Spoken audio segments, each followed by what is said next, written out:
It began as a quiet disagreement buried deep within palace corridors, one so sensitive that even senior aides refused to discuss it openly.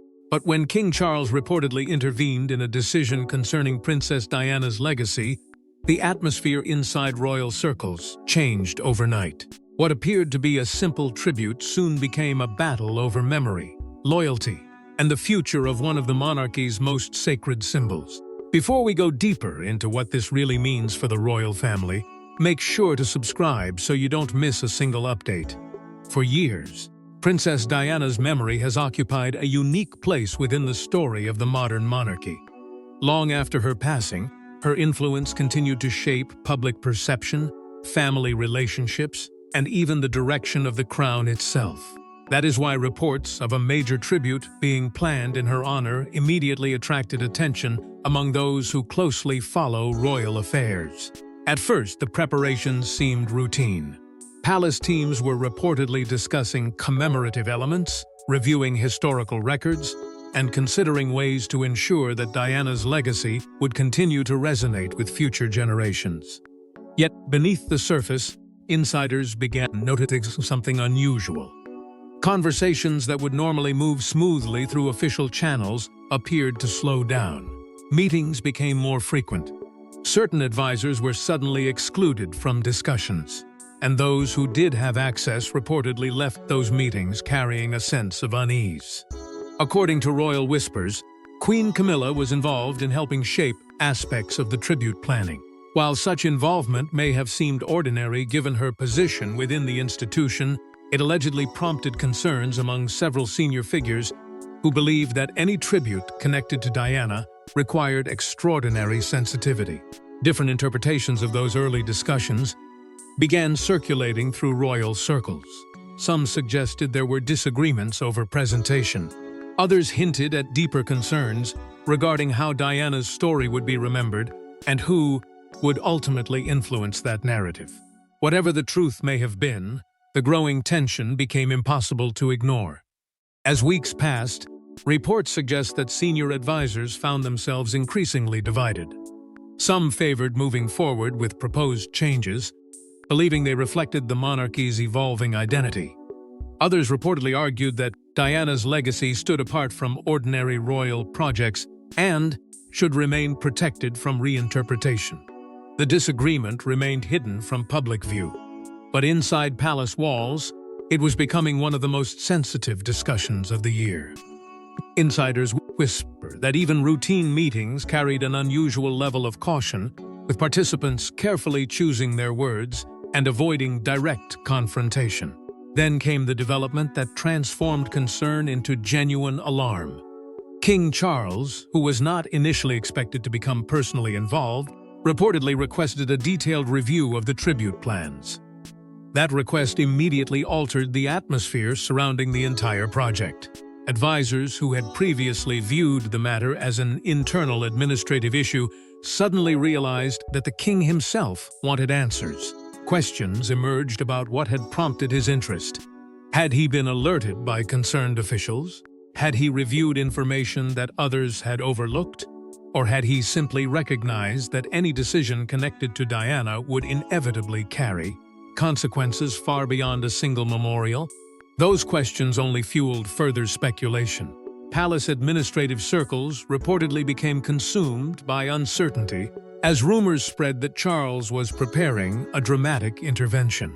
Some believed he intended merely to settle disagreements among advisors. Others feared a far more significant decision was approaching. What made the situation even more intriguing was the extraordinary secrecy surrounding the discussions. Few details escaped the palace, yet the fragments that did emerge painted a picture of growing tension at the highest levels of royal life. By then, what had started as preparations for a tribute was beginning to resemble something much larger: a struggle over history itself, a struggle over who would shape the memory of a woman whose legacy still cast a powerful shadow across the monarchy.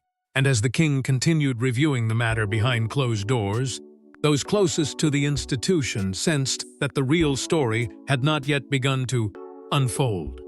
But what seemed like a disagreement over a memorial was actually the beginning of a much deeper royal confrontation.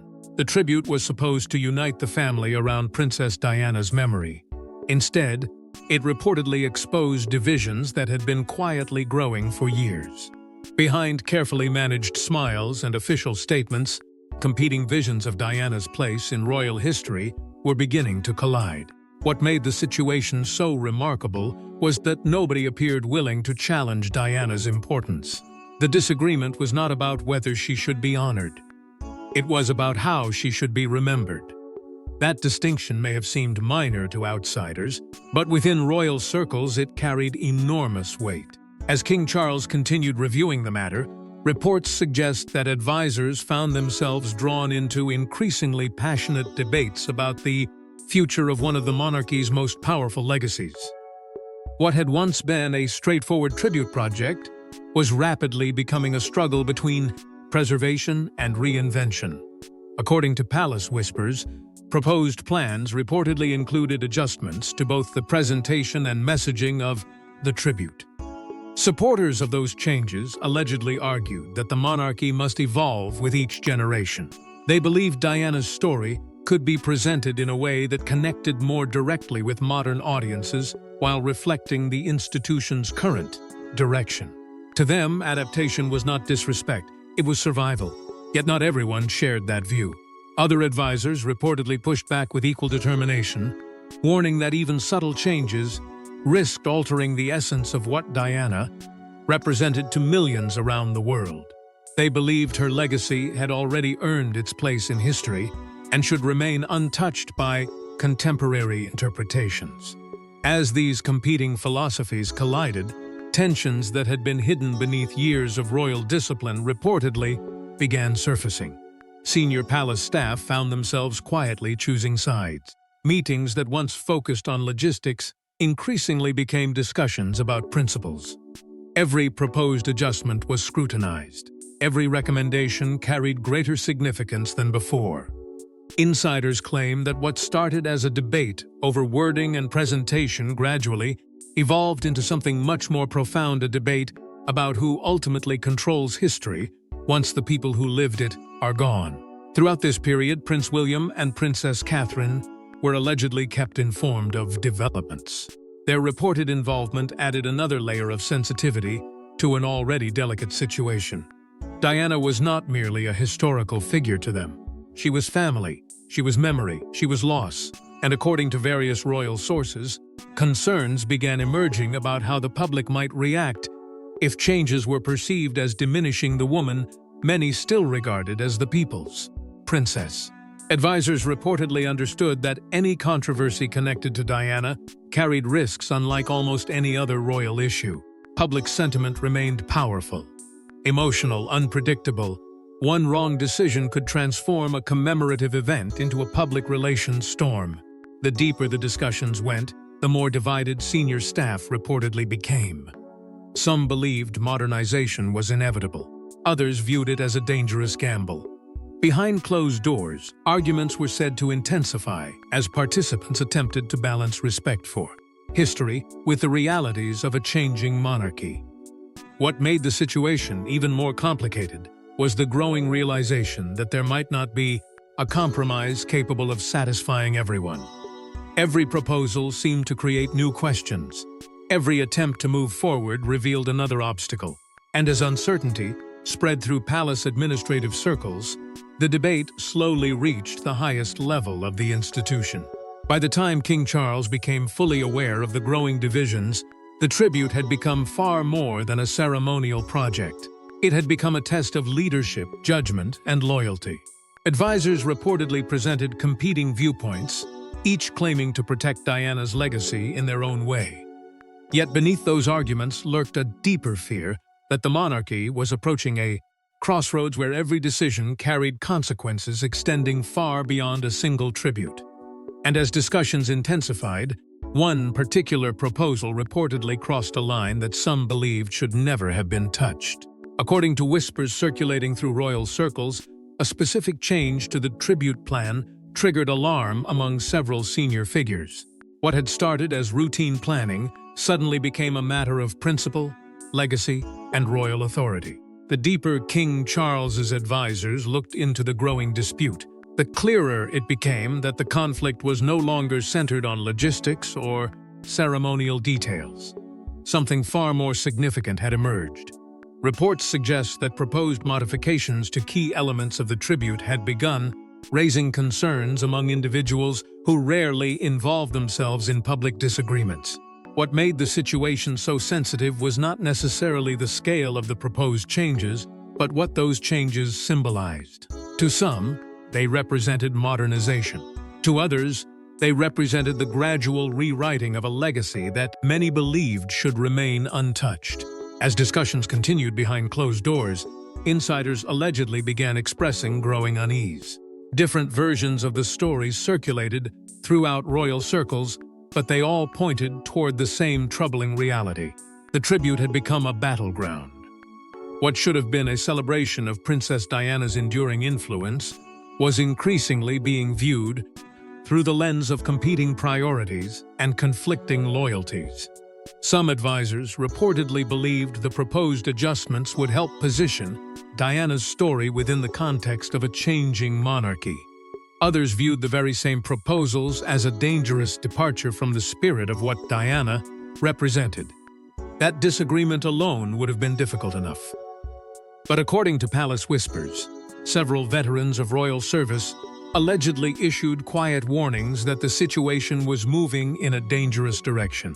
These were individuals who had witnessed decades of royal triumphs, crises, scandals, and recoveries. They understood better than most how deeply Diana's memory remained embedded in public consciousness. Reports suggest that some cautioned against moving forward with controversial changes, fearing they could reopen old wounds and create entirely new controversies. Their concerns were not rooted in nostalgia alone. They were rooted in experience. They understood that certain symbols carried extraordinary emotional weight, and that even the smallest perceived alteration could trigger consequences no one had anticipated. As those warnings spread, the historical significance of Diana's legacy moved to the center of every conversation.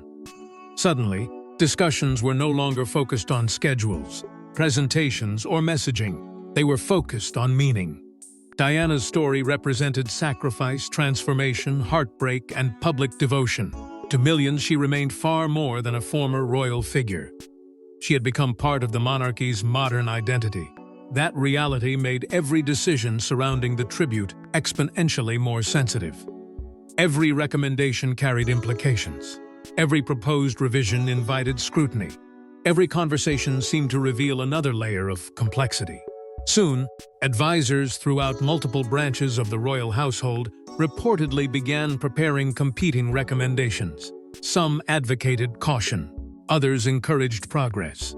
What had once been a contained debate gradually expanded into a broader institutional issue. The disagreement reportedly reached offices and advisors who had not been involved during the early planning stages. With each passing day, concerns spread further. Questions multiplied. Answers became harder to find. And the atmosphere surrounding the tribute grew increasingly tense. At the center of it all stood King Charles. According to various reports, the growing divisions eventually prompted him to request a comprehensive review of the entire situation. That decision immediately changed the stakes. Advisors, who had spent weeks debating among themselves, suddenly found their arguments heading directly to the monarch. Every recommendation would now be examined at the highest level. Every concern would be evaluated personally. And for those closely following the situation, it became increasingly clear that the next phase of the story would determine far more than the future of a single tribute. Because once the king became involved, the outcome would no longer be shaped by competing advisors alone. The authority of the crown itself had entered the debate. And once the king began examining the details himself, the balance of power inside the debate started to shift. For weeks, discussions reportedly remained trapped behind palace doors. Then came the moment that changed everything. King Charles, usually careful to avoid unnecessary controversy, was said to have made his position unmistakably clear. By the time the matter reached his desk, the atmosphere surrounding the tribute had become increasingly difficult to contain.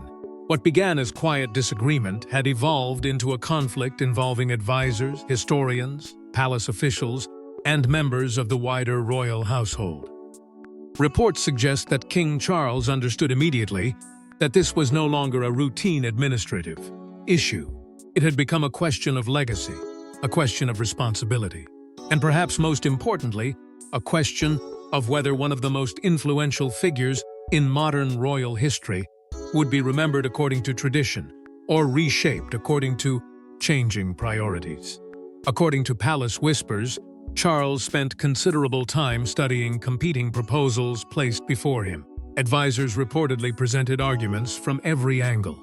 Some advocated for adjustments they believed would modernize the tribute and align it with the monarchy's future direction. Others argued just as passionately that Diana's legacy occupied a unique place within the institution and should remain protected from reinterpretation. The king was allegedly confronted with a difficult reality. No matter which path he chose, someone would be disappointed. Yet delaying a decision carried its own dangers. The longer uncertainty persisted, the greater the risk that internal divisions would deepen. As Charles reviewed the recommendations, senior aides reportedly briefed him on the potential consequences of every available option. Some warnings focused on institutional stability, others centered on public reaction. Diana remained a figure capable of stirring powerful emotions decades after her death, and palace insiders allegedly recognized that any controversy connected to her memory could quickly attract widespread attention. The stakes were becoming impossible to ignore. Every discussion seemed to return to the same central concern. How could the monarchy honor the past while preparing for the future without creating fresh wounds in the process? At the same time, historical advisors reportedly entered the conversation with concerns of their own. According to various accounts, they emphasized the extraordinary significance of Diana's place within royal history. She was not simply another member of the family whose story could be revised through changing perspectives. Her influence had transformed the monarchy's relationship with the public and reshaped expectations for generations to come. Advisors allegedly cautioned that altering key elements of the tribute could unintentionally send a message that history itself was being reconsidered. Whether those fears were justified or not, they reportedly carried considerable weight during the king's review. Meanwhile, pressure from outside palace walls continued to grow. Public sentiment surrounding Diana remained remarkably strong, and reports suggest that Charles was fully aware of the emotional connection many people still felt toward her memory. The issue was no longer confined to internal discussions among advisors. It had become intertwined with public trust, royal credibility, and the monarchy's ability to navigate one of its most sensitive historical legacies. Every decision now carried consequences extending far beyond the tribute itself. Then came the moment many insiders had been anticipating. According to palace sources, the king allegedly rejected portions of the disputed plan after completing his review. The decision reportedly ended weeks of uncertainty almost instantly. Advisors who had spent countless hours defending their positions suddenly found the debate transformed by a single royal judgment. Shockwaves spread through administrative circles as word of the king's intervention began circulating. For some, the decision represented a victory for tradition. For others, it marked the end of proposals they had strongly supported. But regardless of where individuals stood, one reality became impossible to dispute. The monarch had spoken. Palace insiders later described the decision as decisive, not merely because it resolved an ongoing dispute, but because it demonstrated where ultimate authorities still resided when questions of legacy reached their most sensitive point. Yet, even as the immediate conflict appeared to settle, a deeper consequence was already beginning to emerge. Because the king's intervention did more than settle an argument, it reignited memories that many believed had never truly disappeared. Nearly 3 decades after Princess Diana transformed the monarchy forever, her influence remains impossible to ignore. And as news of the reported dispute spread, attention once again turned toward the woman whose legacy still shapes royal life. What became increasingly clear in the aftermath of King Charles's reported intervention was that the controversy had never been solely about a tribute. It was about Diana herself. It was about the extraordinary connection she forged with millions of people, and the remarkable reality that, even after all these years, her presence continues to influence conversations at the highest levels of royal life. The debate that had unfolded behind palace walls suddenly reopened a much larger discussion, one that stretched far beyond advisors, proposals, and administrative decisions. It touched the emotional heart of a story that has never truly ended. For many people, Diana remains unlike any other figure in modern royal history. Time has passed, generations have changed, and the monarchy itself has evolved, yet public fascination with her story remains remarkably powerful. New royal events come and go, headlines rise and disappear, but Diana's name continues to command attention in a way few public figures ever achieve. Reports of the dispute only reinforced that reality. As conversations about the tribute intensified, public interest surged once again, reminding everyone involved that Diana's legacy remains deeply woven into the fabric of the monarchy itself. Part of that enduring connection stems from the causes she championed during her lifetime. Her charitable work continues to inspire millions around the world, long after the events that first brought her global admiration. Whether through humanitarian efforts, advocacy, or her ability to connect with ordinary people, Diana established a legacy built on compassion and accessibility. Those qualities continue to resonate today. According to commentators observing the controversy, this emotional connection helps explain why discussions surrounding her memory often carry such extraordinary weight. To many people, Diana represents something larger than royal history. She represents empathy, change, and humanity within an institution often associated with tradition and formality. As public attention returned to Diana, another figure increasingly found himself at the center of the conversation: Prince William. Reports suggest that the controversy renewed focus on his long-standing commitment to preserving his mother's legacy. Throughout the years, William has frequently been associated with efforts to ensure that Diana's influence remains recognized and respected. For many observers, the tribute debate naturally raised questions about how he viewed the proposed changes and what role he may have played behind the scenes. Whether directly involved or not, his connection to Diana ensured that his name remained closely linked to the unfolding story. Princess Catherine also found herself drawn into the wider discussion. Over the years, she has often been associated with honoring aspects of Diana's legacy, whether through public service, charitable initiatives, or symbolic gestures that have resonated with royal supporters. As interest in the tribute controversy grew, commentators once again highlighted those connections. Some viewed Catherine as a bridge between Diana's enduring influence and the future of the monarchy. Others saw her role as evidence of how deeply Diana's legacy continues to shape public expectations surrounding the royal family.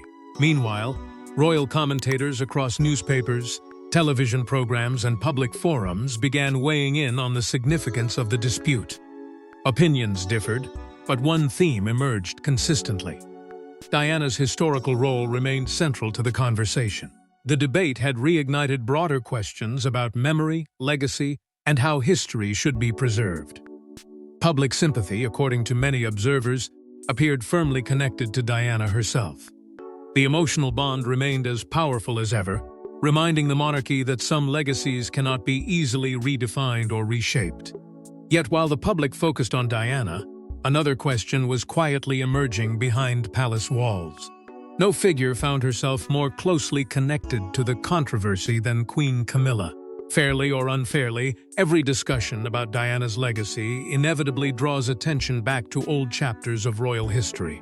As the tribute debate continued to dominate royal conversations, attention gradually shifted toward a reality that many within the institution had hoped to avoid. The dispute was no longer being viewed solely through the lens of policy, planning, or protocol. It was becoming personal, and at the center of that growing scrutiny stood Queen Camilla. Whether directly connected to the most controversial aspects of the disagreement or not, her name quickly became intertwined with the unfolding narrative. That was perhaps inevitable. For decades, the stories of Diana and Camilla have existed side by side within public memory. linked by history, emotion, and circumstances that continue to provoke discussion even now. Reports suggest that Camilla faced renewed scrutiny as details of the tribute controversy circulated through royal circles and beyond. Every development seemed to generate fresh speculation. Every reported disagreement inspired new theories about influence, authority, and decision-making within the monarchy. For some observers, the king's reported intervention raised questions about how the tribute had evolved into such a contentious issue in the first place. Others focused on whether competing perspectives within the royal household had contributed to the growing tensions. As a result, Camilla once again found herself navigating a public conversation shaped as much by history as by current events. Media speculation intensified almost immediately. Commentators, royal watchers, and analysts began examining the dispute from every possible angle. Some suggested the controversy reflected deeper divisions within palace structures. Others argued that the situation was being exaggerated by outside observers, searching for conflict where none truly existed. Yet regardless of interpretation, one fact remained clear. The tribute debate had opened the door to broader questions about relationships, influence, and power within the monarchy. And whenever those questions emerged, attention often gravitated toward figures occupying the institution's most visible positions. Supporters of Camilla were quick to present a different perspective. They argued that she had spent years carrying out public duties, supporting charitable causes, and fulfilling responsibilities expected of a senior royal. From their viewpoint, reducing her role to old controversies ignored decades of service and dedication. They believed that public discussions often overlooked the complexity of her position and failed to acknowledge the challenges that accompanied it. To them, the renewed scrutiny seemed unfair, particularly when so much of the debate centered on events from the distant past rather than the realities of the present. Critics, however, viewed the situation differently. As reports surrounding the tribute continued to spread, some commentators revisited historical controversies that had long remained part of public discourse. Old narratives resurfaced, long-standing questions returned. The result was a familiar divide in public opinion, one that reflected competing interpretations of royal history itself. Diana's legacy remained deeply emotional for many people, and any controversy connected to her memory inevitably reignited those emotions. Meanwhile, royal commentators continued debating the significance of King Charles's reported decision. Was it simply an effort to protect a tribute from controversy? Or did it reveal something larger about authority within the institution? Those questions became increasingly difficult to ignore. Discussions that initially focused on Diana gradually expanded into broader conversations about influence, decision-making, and the future direction of the monarchy. Public narratives began forming around competing interpretations, each claiming to reveal the deeper meaning behind the king's intervention. What made the situation especially significant was that no clear consensus emerged. Different observers saw different stories unfolding beneath the surface. Some viewed the controversy as evidence of a monarchy determined to protect its historical legacy. Others saw it as proof of continuing tensions that had never fully disappeared. But regardless of interpretation, one thing became increasingly apparent. The debate had evolved beyond a disagreement over a tribute. It had become a reflection of larger questions facing the institution itself. As speculation grew louder, attention shifted from the disagreement itself to what it revealed about the future of the monarchy. Some royal observers believed the reported decision was never just about a tribute. Instead, they argue it represented a broader message about the direction the monarchy intends to take in the years ahead. As the controversy continued to unfold, a new interpretation began gaining traction among royal commentators and palace insiders alike. The focus was no longer centered exclusively on Princess Diana, Queen Camilla, or the disputed tribute itself. Instead, attention shifted toward what the king's reported intervention might reveal about the monarchy's future. Beneath every debate about legacy and memory, a larger question had quietly emerged. What kind of institution was the crown preparing to become in the years ahead? For many observers, that question suddenly felt more important than any disagreement over ceremonial plans. Reports suggest that preservation of royal legacy became the central theme guiding many of the discussions surrounding the king's decision. While competing viewpoints continued to exist, there appeared to be growing recognition that certain historical figures and moments occupied a unique place within the monarchy's story. According to various interpretations, Charles's reported actions reflected a determination to protect continuity rather than invite uncertainty. In an era defined by rapid change, preserving institutional identity may have become an increasingly important priority. What some viewed as a decision about a tribute, others saw as a statement about safeguarding the foundations upon which the monarchy continues to stand. That perspective gained further momentum as commentators examined Charles's broader approach to leadership. Throughout recent years, the king has often emphasized themes of continuity, stability, and duty. Supporters of the reported intervention argued that those same principles were visible throughout the tribute controversy.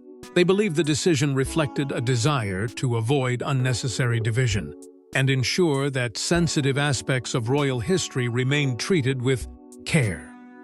Whether those interpretations prove accurate or not, they helped shape the growing narrative that the king was thinking beyond immediate headlines and focusing instead on the institution's long-term future.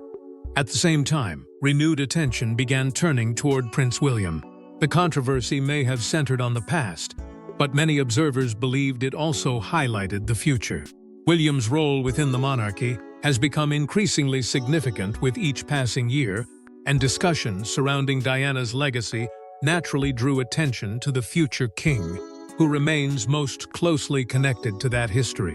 Reports suggest that some analysts viewed the king's reported decision as indirectly reinforcing the importance of preserving continuity between generations. Diana's legacy, William's future leadership, and the monarchy's evolving identity all appeared increasingly interconnected. Public trust also emerged as a recurring theme throughout these conversations. Royal institutions rely not only on tradition but on confidence. Confidence that history will be respected. Confidence that difficult chapters will be handled thoughtfully. Confidence that leadership remains focused on serving something larger than individual interests. According to various commentators, the tribute controversy demonstrated how closely public trust remains tied to questions of legacy and memory. The emotional response surrounding Diana's story served as a reminder that the monarchy's relationship with the public is shaped as much by symbolism as by policy. As analysts continued evaluating the implications of the king's reported intervention, historical symbolism assumed even greater importance. Every royal decision exists within a larger historical context, and this situation was no different. For some observers, the controversy reaffirmed the enduring value of royal traditions that connect past, present, and future. Others viewed it as evidence that the institution remains engaged in a constant balancing act between adaptation and preservation. Either way, the discussion increasingly focused on future generations and the legacy they would inherit. Because in the end, the reported confrontation was never simply about what would be said during a tribute, or how a historical figure would be remembered. It became a conversation about identity, continuity, and the values that will guide the monarchy through the decades ahead. And when all the pieces were finally placed together, the deeper significance of the confrontation became impossible to ignore. In the end, the reported dispute was about far more than a ceremony, a tribute, or a palace disagreement. It became a test of how history is remembered, how legacies are protected, and who ultimately decides what endures. What began as a quiet disagreement hidden behind palace walls ultimately evolved into something much larger than anyone initially anticipated. The tribute controversy may have started with discussions about presentation, messaging, and protocol, but by the time the debate reached its conclusion, it had transformed into a profound reflection on the monarchy itself. At its heart stood a question that has challenged royal institutions for generations. How do you honor the past while preparing for the future? It is a question with no simple answer, And yet it was one that King Charles reportedly found himself confronting as tensions continued to build around one of the most emotionally significant figures in modern royal history. According to reports, the king's intervention ultimately reaffirmed the importance of Princess Diana's legacy within the broader story of the crown. While opinions about the controversy may continue to differ, many observers believe the outcome sent a clear message that certain chapters of royal history carry a unique significance. Diana's influence was never confined to a specific era or generation. Decades after her passing, her memory continues to shape public expectations, royal narratives, and conversations about the institution's identity. The fact that a tribute dedicated to her could inspire such intense discussion only reinforced the extraordinary impact she continues to have. As details surrounding the reported dispute became more widely discussed, the controversy sparked a broader public conversation about memory, legacy, and responsibility. Supporters and critics offered competing interpretations. Commentators analyzed every development. Royal observers debated the significance of each reported decision. Yet beneath those differing perspectives, a common realization began to emerge. The monarchy's relationship with its own history remains one of its greatest strengths and one of its greatest challenges. Every generation inherits stories that must be preserved, interpreted, and understood. The way those stories are handled inevitably shapes the future. The situation also highlighted the ongoing collision between royal traditions and modern realities. Institutions evolve, public expectations change, new generations bring new perspectives. Yet some legacies remain so deeply embedded within public consciousness that attempts to redefine them inevitably attract scrutiny. Diana's story belongs to that category. Her influence extends beyond royal archives and official records. It lives within public memory itself. That reality became impossible to ignore throughout the controversy, reminding everyone involved that certain figures continued to shape events long after their own chapters have ended. For many analysts, the king's reported intervention also reinforced an important principle about authority within the monarchy. In moments of uncertainty, ultimate responsibility still rests with the sovereign. By stepping into the debate, Charles reportedly demonstrated a willingness to make difficult decisions when questions of legacy reached a critical point. Whether viewed as an act of preservation, leadership, or institutional protection, the decision carried symbolic significance far beyond the tribute itself. It became another defining moment in a reign already navigating complex transitions between past and future. Perhaps most importantly, the controversy served as a reminder that future generations will inherit the consequences of today's decisions. The way history is preserved now will influence how it is understood decades from now. Every choice made by the monarchy contributes to an ongoing story that stretches across generations. Diana's legacy, Charles's leadership, William's future role, and the institution's evolving identity have all become part of that larger narrative. And so, what began as a disagreement over a tribute ultimately became another chapter in the continuing evolution of the crown. A chapter defined by memory, duty, emotion, and the enduring power of legacy. Because within the royal family, decisions may fade, but the legacies they protect can last forever. Thanks for watching. Please don't forget to like and subscribe, and we will see you in next one.